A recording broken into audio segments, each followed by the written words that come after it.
Thank you very much for providing me an opportunity to share my views at this expo. Uh, I'm going to discuss about the intellectual property assets with respect to the startups. So how much the IP is important for the startups. So I will skip the few slides because of the time constraint, like the definition of startup, and that is something you already know. So I'm skipping the slides. So startup is basically a company which works upon a product or services which is not currently being offered elsewhere in the market, or founders believe that it is most economic compared to the existing market. So that is something the definition of startup. But important to understand, to consider being a startup, these criteria are very important. That a company incorporation should not be old more than 7 years. The turnover should not exceed the 25 crores. And the product and services are towards the innovation, development and deployment and commercialization of the new product, process or services. Or it is backed up by any intellectual property. So today we are going to discuss about the intellectual property rights, how it is important and crucial in startups.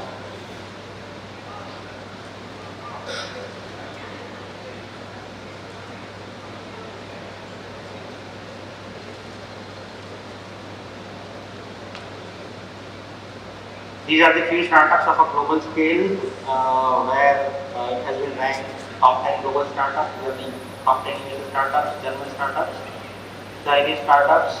Now if we look at Indian perspective, these are the top 10 Indian startups like Freshdesk, if you have heard, Zomato, all we know, the Mahindra, these are the very buzzing startups in the Indian economy. Honorable Prime Minister already speculate and delivered on the 15th August 2015 that we are looking up at a system for enabling the startups, and we must be the number one startups by the scheme of Startup India and Stand Up India. So this was a vision way back in 2015, and right now if you look at the present situation of India's position in a startup ecosystem, we are at a third position in a global where we have the high number of startups across the globe. So that is where we have achieved through this Startup India and Stand Up India scheme. So let us look at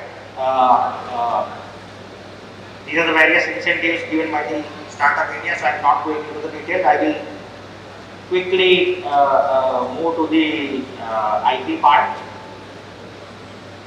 So the eighth part, eighth point that discuss about the scheme of the central government, that is called SIPP scheme, in which if you are a recognized startup by DIPP and if you have a registered certificate, then you can get all the supports in order to protect the patent and the design, I think so, yeah.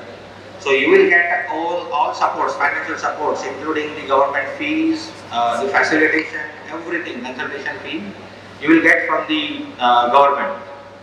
You do not need to pay anything. The facilitators will get reimbursed by the government.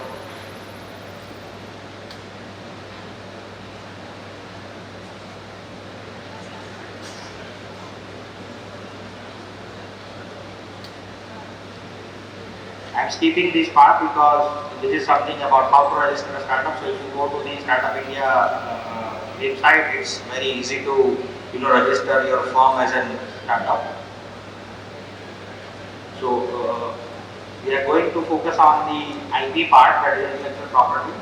So if you can see, I already discussed about the fundings given by the government for the registration of patent, trademark and design. So if you wanted to, if you are a startup, recognized startup, and if you wanted to apply for these IPs, you can get this funding support.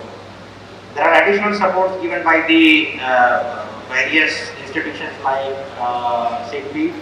They have the SIDBI Startup Mitra scheme, under which if you are a recognized startup, you can get the support for the financial support from the city. Apart from that, the Union Bank also have these Union Startup Scheme to get a financial funding from the banks. These are the few private venture capitalists. If you are rich at development stage or pre-sales, or if you are at the growth stage and if you are seeking for more funds from private institutions or venture capitalists, then these are the few registered VCs from where you can get the fund. You can see Mr. Ratan Tata is a one-man venture capitalist. He has invested in lot startups in a huge way because he believes that I don't believe in taking right decisions, but I take decisions and then make them right. Right. So once you find an opportunity where there is a startup having a scalable solution, as an investor, you would be happy to invest in your startup because there is a possibility of scale up. But apart from scale up, do startup need any sort of protection with respect to getting it not copied or exploited by the competitors? So that's where the intellectual property comes into picture. So for example, if you have developed a very drastic technology where it helps or solves the problem, and you started working on that, you have developed a prototype, you have developed a minimum viable product, and then you tasted it and come into the market, and then you started pouring funds, like you have started investing your money, product comes into the market, distribution is done, it's getting sold well, you started generating revenue. Suddenly what happens? A competitor comes into picture, copying your product. अब क्या करोगे वो time में? Right, you have done a lot of work, hard work, you have invested your money, time, resources, everything behind developing a product, and if someone is copying, what you can do? So that's where the intellectual property comes into picture.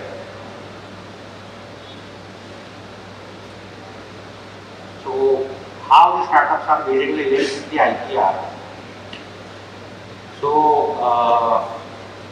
apart from developing product, apart from getting funding, it is equally important to protect the USP, the novelty, the innovativeness of the product you develop. So that's it's very important to obtain an IPR on the product, the novel product which you develop. It is estimated that up to 75% of the value of the US public companies are now based upon the intellectual property. So those days are gone where the physical asset has the more value. So जो company के पास ज़्यादा machineries है, land है, उसकी valuation ज़्यादा है, it is not so. Now the situation has changed. The companies who are holding more intellectual property, despite उनके पास tangible assets नहीं है, but intellectual properties, intangible assets are so much valuable that the final valuation of a company goes into multifolds, could be 10, 100 times more than the companies having the same physical assets. So that is the power of the intellectual property.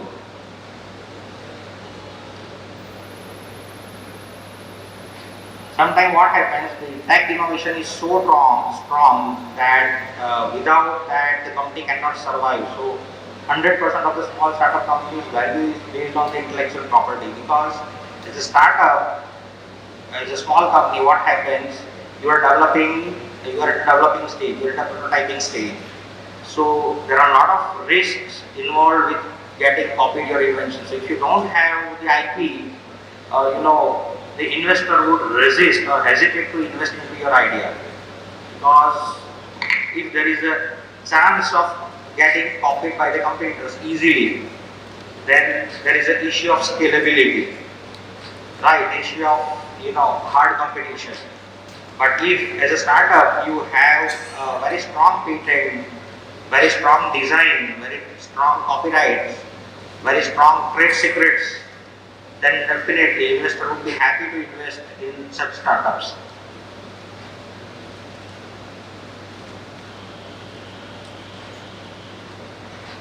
So it's not only about one patent or one trademark or one design, because in a competitive world, one has to develop the or evolve over the technologies, because the product life cycle is very shorter.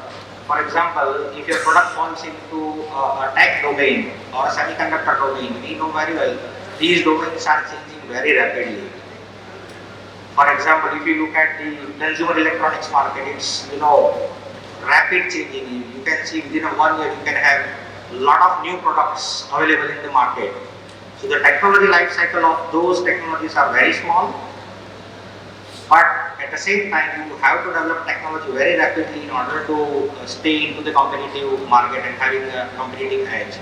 So you have to develop a portfolio of an IP. You have to develop multiple inventions around your product. You have to develop the next version and protect those next version as well. So as a startup, one has to develop a portfolio of an IP and protect those IPs. Now if you have an IP as a startup, that will definitely drive merger and acquisition. The bigger company would be happy to get acquired. Such companies having a very strong IPs. You will definitely have a competitive advantage because of the monopoly of the IP. IP would definitely help you to generate a source of revenue. You can even license out to the manufacturers or the parties of the interest, and they can commercialize a patent or IP, and you can get a licensing revenue over that. You can see the big merger of the Facebook and the WhatsApp. Facebook has taken over the WhatsApp by paying $22 billion US.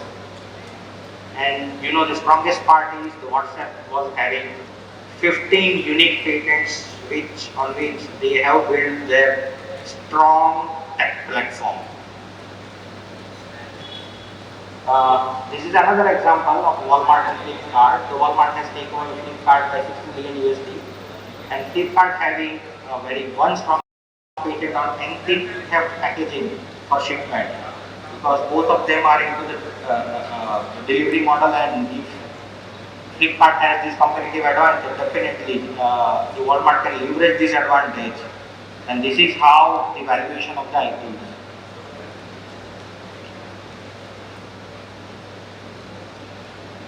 So intellectual property rights is made up of three words: IPR and description. So these four important IPs one has to look upon. If your invention or if your product is about functionality, then one can have a patent on that. If it is about a brand representation of goods and services, it's about a trademark. If any artistic work is in your product, then it's a copyright. If there is a trade secret, that's protected secret. So let us see by an example. For example, the Coca-Cola has a trade secret of its formulation. So how the Coca-Cola is made, that is a trade secret of the Coca-Cola. The name itself is a brand that can be protected by the trademark. The design aspect, I mean the aesthetic look of this can, the design, that can go into the copyright. And the opening mechanism of a can, that is functional aspect of this can. So that can be protected as a patent. So that's how basically the IP system works. Apart from these, there is another concept called design. So for example, the shape of this can is unique, then one can protect the design over that.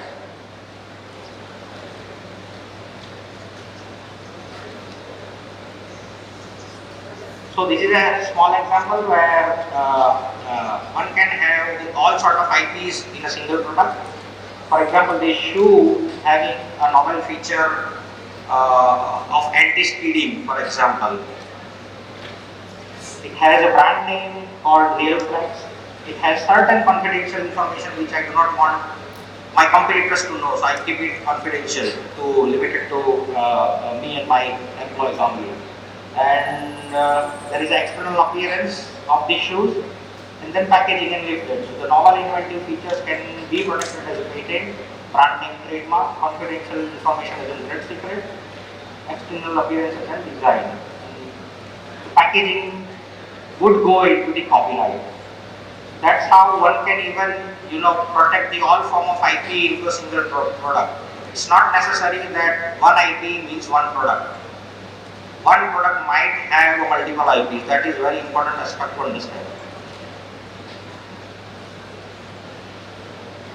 So with these last slide, because of the time constraint, I would sum up. The problems basically faced by the startup with respect to the IPs. So what type of protection one can protect over their product and services, that is always a confusion with respect to a startup. कि मुझे इसको patent करवाना चाहिए, मुझे इसको copyright करवाना चाहिए, design करवाना चाहिए, मुझे क्या करवाना चाहिए? That is the first concern the startup founders have usually.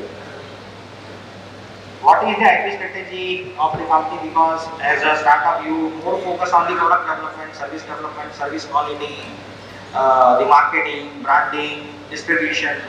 Usually these are the business aspects. So no one is focusing on the IP strategy part as a startup. Third is the funding source, that how much I need to spend on the IP part, because as a startup you are working with a limited budget and you wanted to spend more on the product and services rather than protecting the IP. That is again the initial juggling with the finances. The IP mistakes, which are very expensive for the startups, they use third parties trade secret. That is something one should not do. Avoid these mistakes as a startup. Do not ever use trade secrets of any third party. You are developing your unique model, you are developing your unique product and services. Focus on the uniqueness of your product and services. Definitely, you can refer to a lot of the business models, prior arts, patents. You can refer everything. You can use all literatures, and then develop something which is new, which solves the existing problem. Never adopt a trademark of any third party, even which resembles similar to your competitor. Never ever adopt such trademarks which resemble similar to the competitors or a third party. Startups, fail to secure the inventions at a very early stage. The reason being could be the financial issues, could be the awareness issues. But if you publish your invention, तुम्हारा product में जो भी details है, I mean the product details, the technical specification, whatever you have, if you publicize in a public domain, then you will lose a novelty and you may lose a patent rights over that. Then a failure to obtain assignment from the early employees. Usually what happens in a startup, आप funding से जूझ रहे हो, तो आप क्या करते हो कि relatives को या फिर अपने employees को hire कर लेते हो on a contractual basis, but you do not focus more on the contract aspect. कि contract agreement में intellectual property का clause होना चाहिए. Who owns the intellectual property while your employee is working under your startup? So that clause is yet to be defined while hiring any employees. Where startups fail to define such clauses while drafting the initial agreements.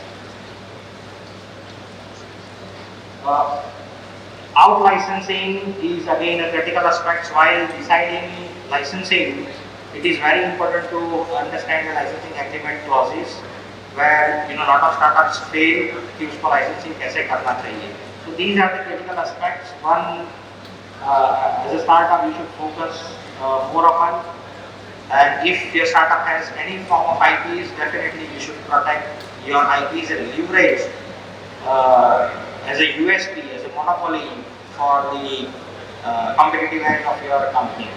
So with this remark, I would like to sum up my session. Thank you very much for listening me.